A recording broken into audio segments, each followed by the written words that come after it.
Alam niyo po mga kapuso, kahit gaano po tayo ka-busy, we should make time for everything. Sa Diyos, sa trabaho, for our family. Dito po sa GMA, habang papalapit po ang Pasko, lalo po kaming nagiging busy. Kaya lahat kami naka-energy booster. Dito sa Choir Festival, super busy ang ating mga choir. Pero full of energy silang lahat. Gaya ng Ateneo de Manila College Glee Club. Alam niyo po, hindi na kailangan ipagtanong yan dahil it is the oldest university choir in the Philippines. And their fame is not only here, but around the world as well. Alam niyo naman ang reputasyon natin sa larangan ng pag-awit. Kaya narito mga kapuso, para aliwin tayong lahat sa kanilang performance with our favorite Kapuso stars, Dingdong Dantes and Marian Rivera with the Speed Dancers!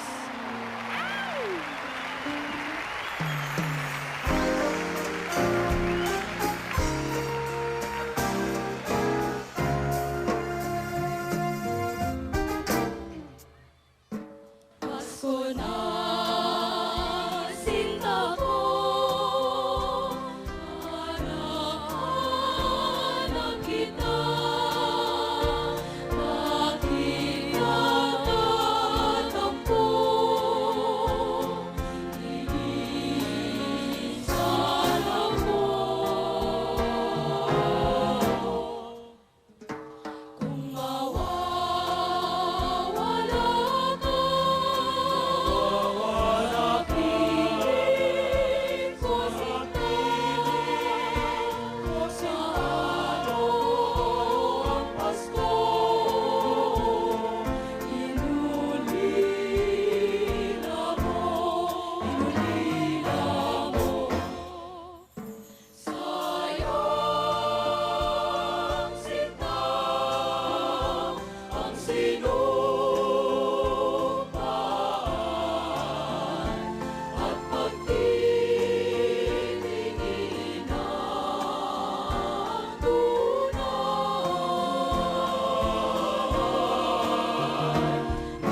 Nakakaingit. Nakakaingit naman panoorin tong dalawang to, mga kapuso. Alam niyo, isang gwapo, tulad ko. Parang ayaw niyo maniwala. Gwapo naman talaga si Seryo. Ako hanggang doon lang dahil si Seryo matangkad, mistiso, ako maliit. Yun lang ang kulang sa akin. At isang sexy na napakagandang si Marian, si Marimar. Pero bago mag-rumba at magtango kayo dyan, ha? Siguraduhin nyo munang physically fit kayo sa darating na Pasko. Dahil ako, I make sure I work out every day. Parang may natatawa dyan. Nag-workout po ako, pero hindi lang halata. Gaya ni Dingdong at ni Marian, talaga namang sila yung nagda-diet. Ako rin po, iyan ang New Year's resolution ko, mag-diet. Kaya, dahil sa harap po ng camera, bawal po maging mataba.